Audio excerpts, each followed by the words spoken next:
Hi everybody. Have you ever visited a graveyard? They can be quite interesting places to look around. Not a lot often happens in them. But today, our story is about the time when Jesus visited a graveyard. Hello, my name is Alva and I work in the graveyard just outside Bethany. That's in Israel, in case you didn't know, not far from Jerusalem.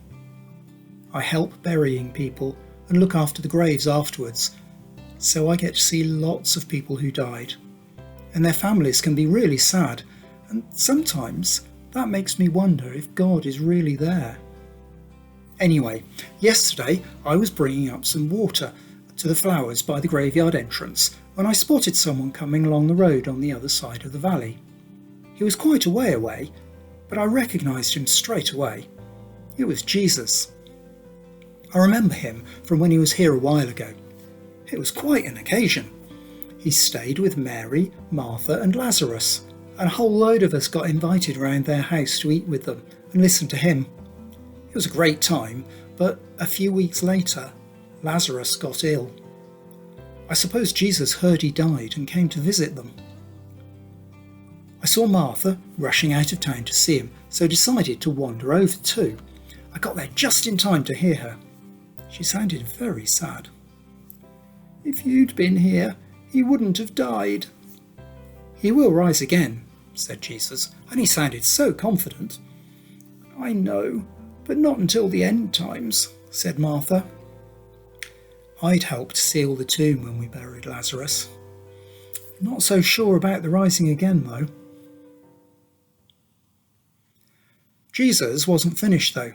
He smiled at Martha and said, "I'm the one who raises people from the dead. Do you believe in me?" "I do," Martha said, and I wished I could say the same. I'd love to trust someone that much. Martha rushed off back into town, and the rest of us carried on walking in.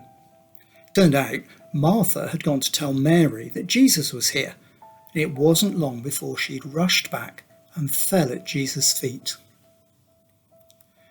"If only you'd been here," she cried. "Where is he buried?" Jesus replied gently.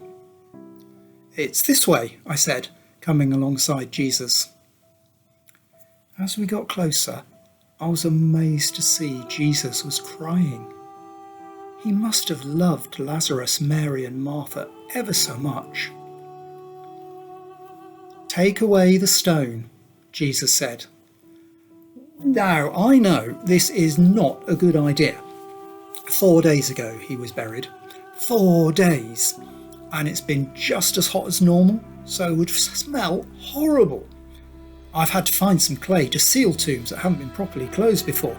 You definitely don't want to get close to a tomb like that. Luckily, I didn't need to say anything. "Don't do that," Martha cried. "We buried him 4 days ago. It'll smell bad." See? Everyone knows that. It's not just me. No one needs to see inside the tomb. It's much better for family and friends to remember the person when they were alive. But Jesus was determined. He wouldn't take no for an answer. So I showed the team of people who wanted to help where to hold, push, pull, and it didn't take long to move the stone and open the tomb. Then Jesus prayed, looking up to the sky. I smiled. People pray all the time. I know it makes them feel better, but I'm not sure anyone is listening. "Father, thank you that you hear me. I want others to know that you listen to me." Whoa, that made me feel a bit guilty. I knew Jesus believed in God, but how could he know how I felt? And then Jesus spoke. His voice wasn't loud or quiet. "Lazarus, come out." He just said it as though he expected it to happen. And it did. From inside the tomb, Lazarus hobbled out, still wrapped up in the cloths used to prepare him for burial. Mary and Martha ran over and gave him a great big hug and started helping him to get out of the wrappings so he could go home with them. Someone else gave him some water to drink. Everyone was amazed and really happy. As you can imagine, that definitely changed my mind about life after death, resurrection and God.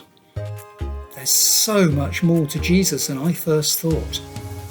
I can't wait to find out more.